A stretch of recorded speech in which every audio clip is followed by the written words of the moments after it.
Another session of the Hello and welcome to another session of the A4Q Testing Summit. With me, I have Andreas Günther, and he will be talking about quality assurance for SAP and the challenges that come with implementing. I will hand over to him for his presentation, and I thank him in advance for the content.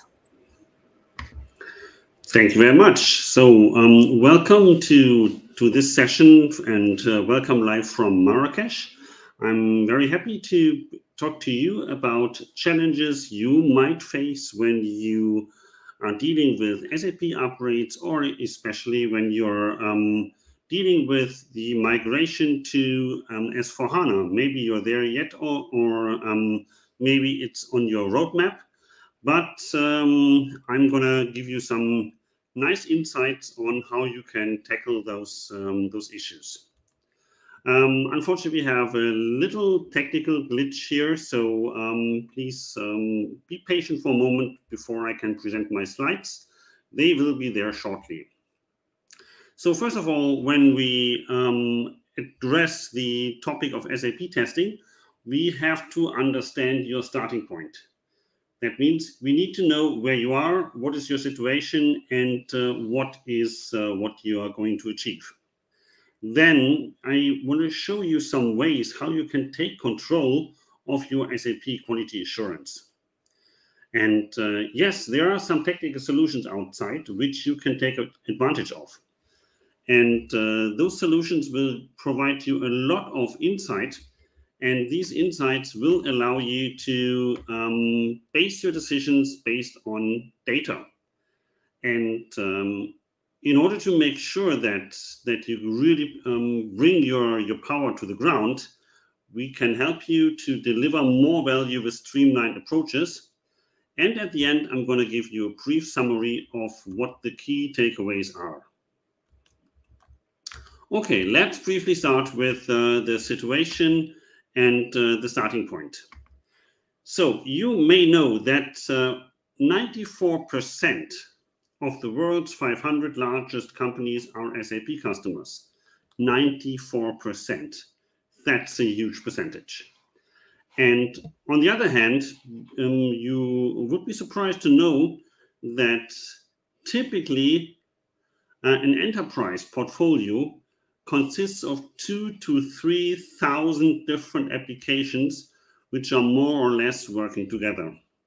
So knowing that so many applications have to be orchestrated, you can imagine that that quality assurance for such a vast abundance of applications becomes a real challenge.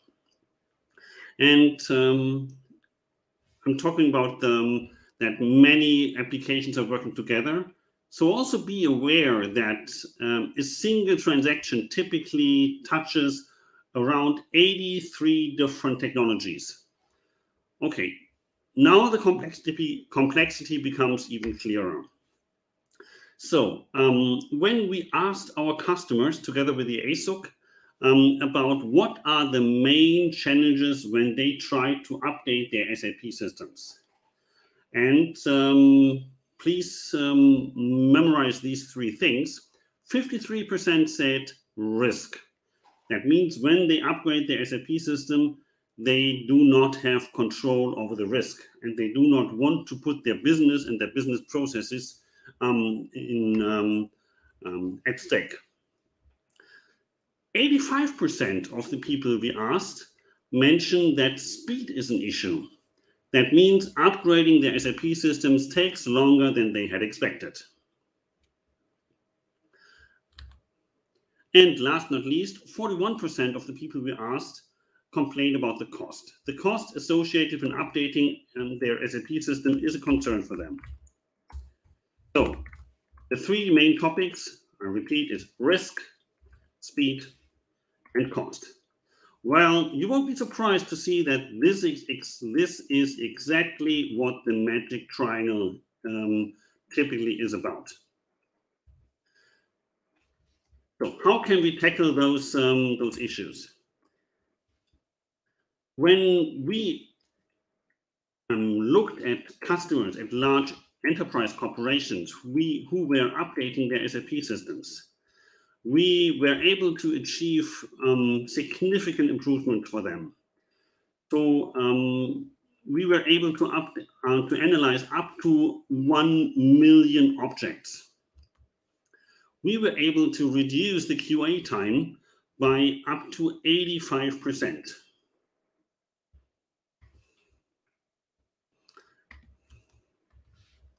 And we were able to save up to 1,000 hours of manual effort. So these are huge numbers, and these are huge achievements, which we would also like you to benefit from. So let's jump into the first aspect, the taking control of your SAP quality assurance.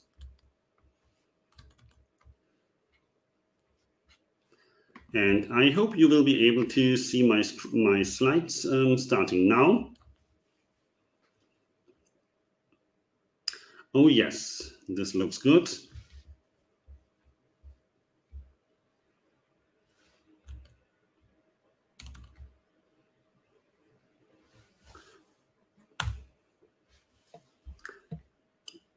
Let's have a look at the top challenges when testing SAP systems, what we discussed before. So the typical approach of testing SAP system consists of the different phases of unit testing, system integration, end-to-end testing, user acceptance, and then eventually launch to production. If you look at this process, this looks pretty much like a waterfall or at best a V-model approach. And you remember that a very high percentage of the people we asked complained about the speed of updating the SAP processes. And if you look at this process, this is a legacy process, which is not really made for speed. So how can we accelerate this process? At the beginning, typically there is a very heavy manual analysis and investigation to identify and assess the risk. And the QA scope is massive. Remember, 83 transactions are touched, 83 technologies are touched by a single transaction. This leads to a really slow release frequency, and troubleshooting and debugging of issues takes really, really long.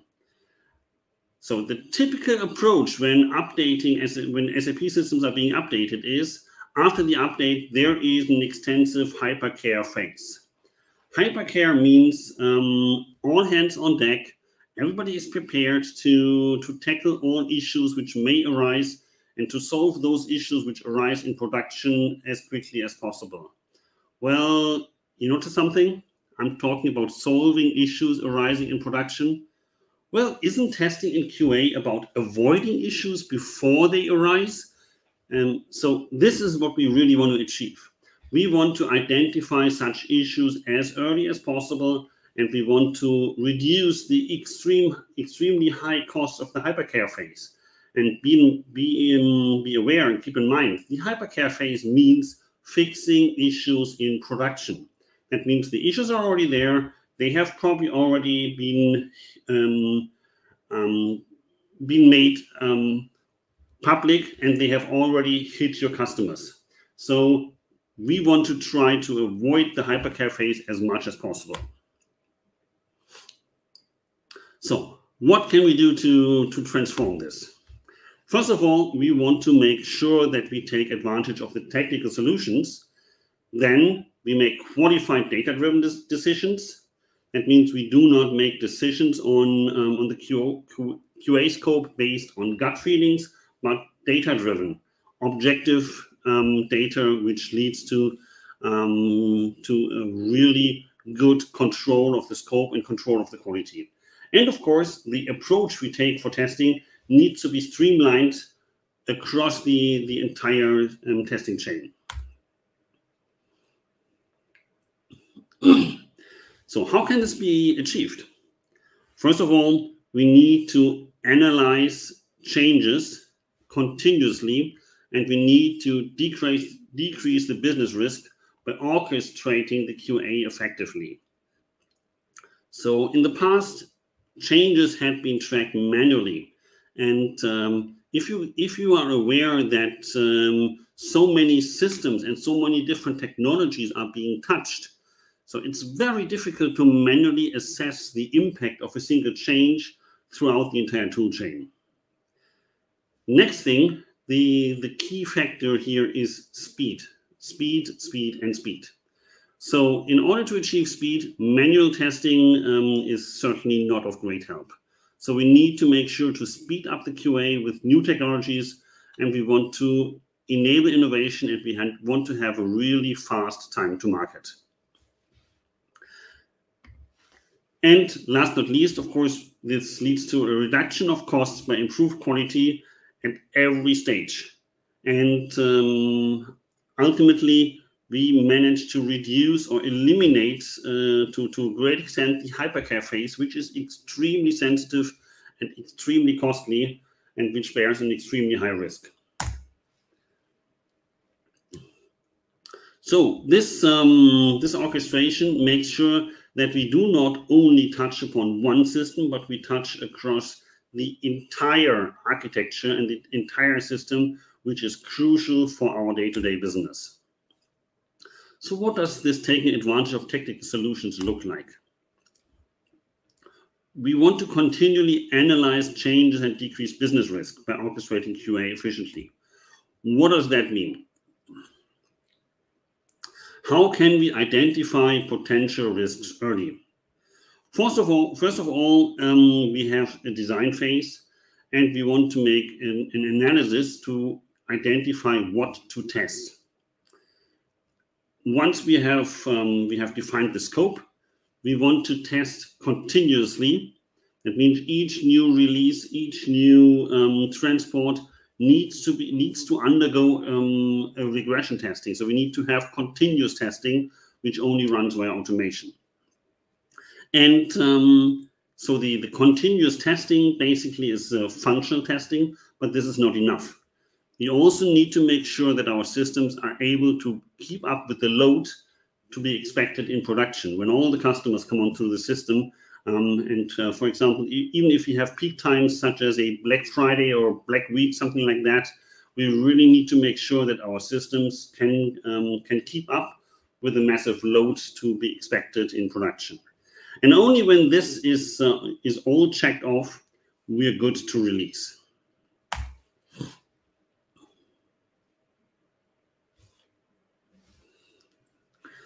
So looking at the first phase, what to test.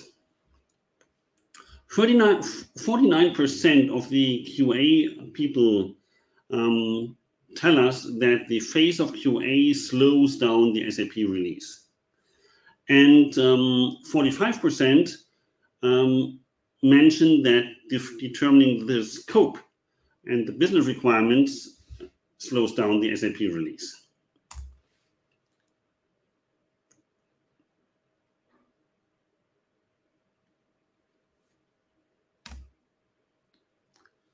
So, depending on which phase you're in, whether you're getting ready for your transformation, for example, if you're on the verge to make the S4HANA move, or whether you're already in the very process of making the move, or whether you just want to stay fit and want to keep your system up and running, depending on which phase you're in, you need to align your QA accordingly.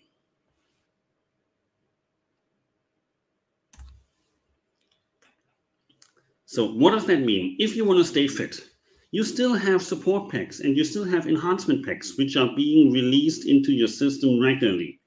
You will have major and minor change releases. You will have daily, weekly transports, and of course you also have to react to legal and regulatory changes. So this is all leading to changes to your system, and you still want to know what those changes which you bring into your system, what the impact of those changes is to your end-to-end processes. And only if you know what the impact is to your end-to-end processes, you know which processes you really have to test. You cannot test everything because the scope would just be too overwhelming, but you really need to identify what are the core components to be tested. if you're getting ready, then discover, prepare, and explore your QA activities. So make sure you know what you're doing. And if you're making the move, then you're tackling the digital transformation projects, you're moving to S4HANA. So this means you're really changing the core of your business, you're changing the way you work. And if you're doing such radical changes, it's even more crucial to make sure that your system still runs after performing those changes. And all this can be included in SAP in the SAP framework, which is the tool set for implementing SAP solutions with the different steps: decide, repeat, change, react, and deliver.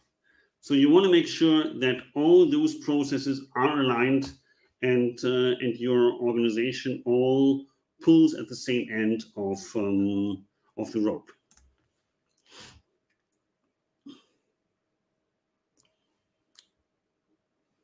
So how can technology help you in this process? So when you are in the repeat phase, that means you just have minor changes, you just have enhancement packs, you have minor transports, security changes, configuration changes. You want to know exactly what is being changed. And you want to identify exactly what needs to be tested in order to make sure that this change is properly covered. And last not least, you want to increase your quality by making sure that your QA activities are based on data which you collect and not just on some gut feeling. And once again, you want to reduce the costly hypercare phase. Let's have a deeper look at the technical solutions which can be done, which can be used to automate all types of QA. In this circle on the left-hand side. So what we want to achieve is we want to de-risk transformations, and SAP has the RISE methodology and the RISE tools set you can use to implement those large-scale SAP solutions. And you want to make sure that this happens at the minimum risk. At the same time, you want to make sure that the delivery timelines are reduced to the maximum, and you want to decrease the QA costs.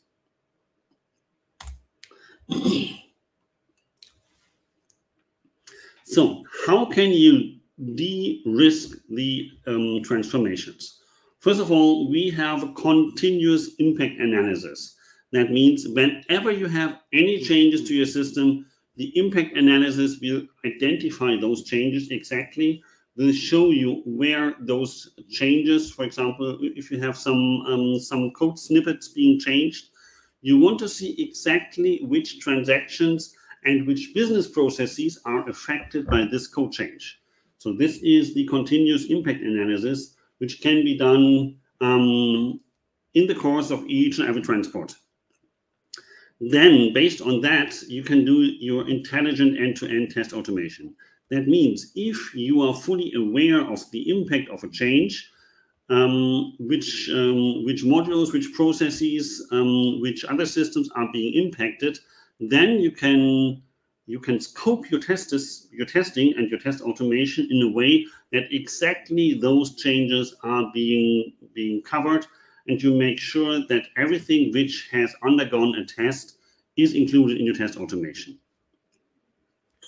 Then, of course, you also have to do performance testing, because each new change needs to be fit for production, and the volumes which you are typically testing before go live are much lower, and the system behavior when it undergoes a high workload or high payload may be completely different, and the system may reach a breaking point which you can eliminate by thorough performance testing at an early stage. And at an early stage means not only doing the performance testing at the very end before go live, but also include performance testing at early stages. Maybe even include performance testing for in unit test and system test phases. This enables you to identify potential architectural flaws, which may be the root cause for performance issues. And if you identify them very early, it's much cheaper to eliminate them. Of course, each system change may have some impact on your data. So this is why a continuous data integrity validation is a good thing to make sure that your data integrity is not changed by the change of a system. And typically you would not catch that with a simple functional test execution. But if you do a data integrity validation on your complete set of data, this can enable you to identify such flaws early. And of course, all the information you gather from the different steps I just mentioned need to come into a unified analytics. And if you have this overarching approach, then you will be able to decrease your QA costs. So what does it mean to make qualified data-driven decisions? So this is a typical SAP ecosystem, including SAP and non-SAP systems, such as Microsoft and SAP SuccessFactors, SAP Hybris, of course, the SAP core systems, and there may be many other systems as well being part of the ecosystem. So you want to take the data from the different portions of your environment, and these different systems are integrated in from a business process workflow perspective, but you should also integrate them from a data perspective, so that you can make real-time data-driven decisions which overarch all the systems which are involved in your day-to-day business processes. You see there's a whole lot of different graphical representation out in the market, which you can use to visualize the impact of data on your system. So just make sure that you find the right approach to that. You know exactly what to test. You need to present your data in a way that you can easily assess the health of the QA. And of course, you also want to see the impact, what all those efforts you're doing and you're putting into QA make for your business. So you want to see the return on investment of the quality assurance. So from an analysis perspective, we're looking at metrics such as coverage, usage, impact analysis, DAT code. And DAT code, for example, unless you do specific analysis, you will not find that there is DAT code. And DAT code is code which is typically not being tested, not being used. And if it is being used at a later point of time by accident, then this DAT code might cause serious issues. And you want to have the insights into the quality. You want to see the incidents. You want to have an overview of the bugs and the bug fixing status. And of course, you want to measure your performance. And if you integrate your solutions, then you can make qualified, real-time, data-driven decisions.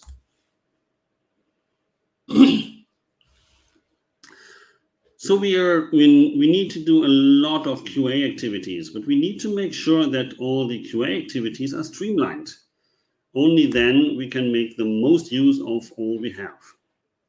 So we need to make sure that we have the right organization model. So here on this slide, you see just a few organization models as in a very simplified manner. And take some time and think about what is the right organization model to fit your organization and your QA needs. So it might be a hierarchical model, or maybe you need to implement a matrix organization in order to orchestrate your QA.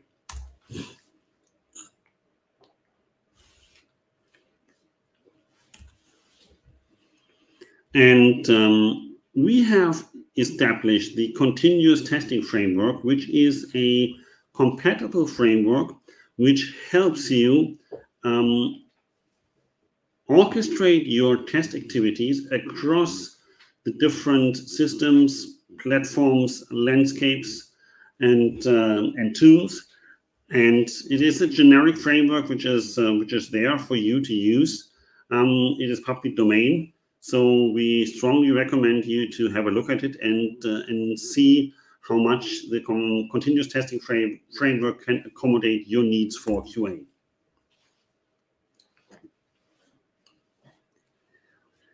So SAP has come up with the RISE tool set, and together with RISE, they have also come up with Activate for RISE.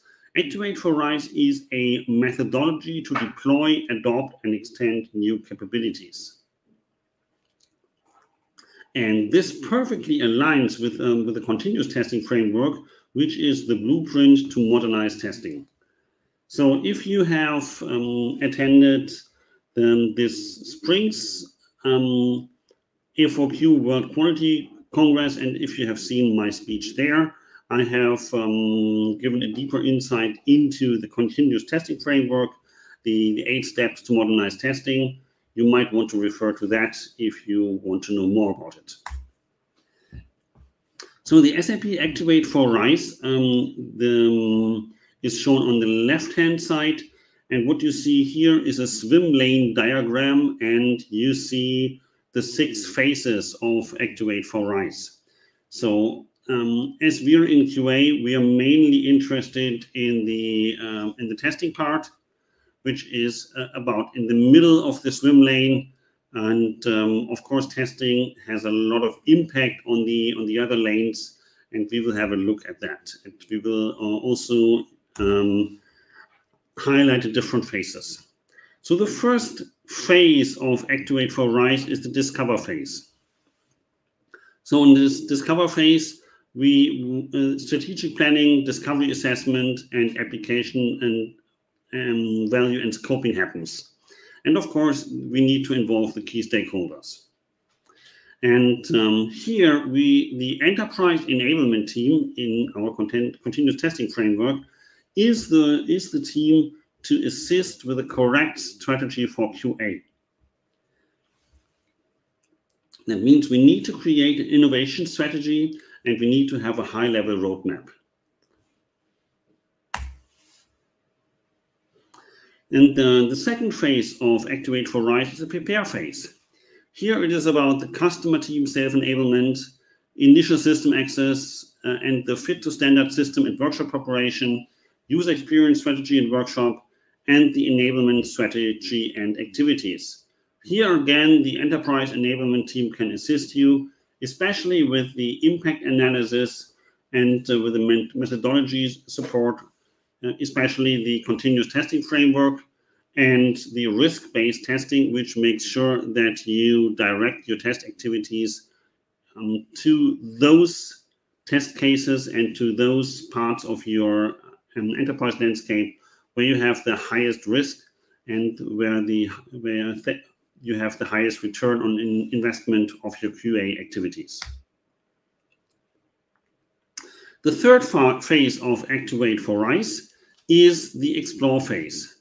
So here it is about user interface design, user access and security planning, test planning, and here the program enterprise test architect can support you. They can look at the technology, impact analysis, they can look at intelligent test automation, and they can also apply automated recording. That means we can record business processes based on real-time usage. We can analyze the the frequency and the distribution of and make sure that this is being recorded and being included in the intelligent test automation. And of course, at this point of time, we can start building up the testing platform, the platform for continuous data testing, and also the unified analysis can be established. The fourth phase is the realize phase, and this is where Activate for RISE typically shows that the test activities take place there. But this is merely the test preparation, test execution, and as you just saw, QA activities start way before that. And here we have different teams taking over. So the system team actually is in the core of those activities. So they look at the system integration testing, and also they prepare for the end-to-end testing. And here the full tool set can come into place. So we have the impact analysis, intelligent test automation, automated recording. We have the continuous testing framework and risk-based testing to identify the test cases. And we can apply continuous data testing and unified analytics, which had been prepared earlier, can now be fully applied and can show what the results and what the status of testing is. So in this phase, we have the different test stages, and we can start with unit testing, which is mainly done by the developers, and they can use the impact analysis in intelligent test automation. So we can have metrics such as unit test coverage, and we can also verify code quality based on standard code quality metrics. So we can make unit testing impact analyzed and automated. In system testing, this is where the test analyst and automation specialist come into place. They analyze the test scope based on changes, and they can also analyze based on usage. So it's not only interesting to know what modules and what processes are being impacted by a certain change. In our continuous impact analysis, we also look at what the frequency of certain transactions is. So if we see that a certain ABAP module has been changed and it has an impact on different transactions, then the real-life monitoring can tell us which of those transactions have been used most. And the test cases can be designed in a way that those test cases are included in the test suite which are being used most, and hence which lead to the highest coverage, to the highest risk coverage, because if those transactions still function properly, which are being used very frequently, then we have a very high coverage. Next phase is the system integration phase, which is mainly managed by the system team. And here they can elaborate on the regression test portfolio, which is based on risk analysis. So it is impact analyzed, it can be synced, and the tests can be assembled. And now we come to the king's or queen's discipline, the end-to-end testing. So it's again orchestrated by the system team. They can apply test coverage, they can analyze the test scope based on the changes, they can look at custom code sync, test data sync, and they can assemble their test sets based on reusable tests. So these end-to-end tests should be reusable to the max, and of course they should embrace the entire end-to-end business processes. And before we go into production, we typically have the user acceptance test, which is again orchestrated by the system team, but of course assisted by the business process experts, which make sure that the business processes really meet the need of the business users. And if we get this sign off at the end before the go live, we can reduce the hypercare phase by increased quality dramatically. Okay, so let's just wrap it up to make sure you can take away what I just told to you. So if you want to evolve your SAP QA, you should take away a few things. First of all, make sure you get visibility of any changes in your landscape. And once you know what the impact is, be able to react quickly to the impact of change. And if you want to react quickly, then you need to make sure that your teams are aligned. All the teams which are involved in the go live, in the QA, in the testing, in the development, they need to be aligned to the same delivery time. And of course, you need to be fully aware of regulations. And in order to comply with those regulations, you need to make decisions with full confidence. And this is what you need data for. If you manage to embrace those 4 things, you will end up with repeat and loyal customers because they will have a smooth and continuous experience with your system. And you can support this these 5 things with a benefit from technical solutions such as artificial intelligence and automation. You can also leverage methodologies such as our continuous testing framework, which is free for you to use. And you should connect and integrate your platform for qualified data-driven decisions. So this wraps it up. So if you take away these things, you should now be in a much better situation to make sure your SAP deployments, your SAP migrations, your SAP endeavors, and probably your move to S4HANA happen as smoothly and efficiently as possible. So thank you very much for your attention. And if you want to learn more, please visit us at www.tricentis.com/transformation. There you will also find information on the continuous testing framework. And if you have questions about what I just told to you, please feel free to reach out and we are happy to assist. Thank you very much and enjoy the rest of the day with the A4Q World Conference.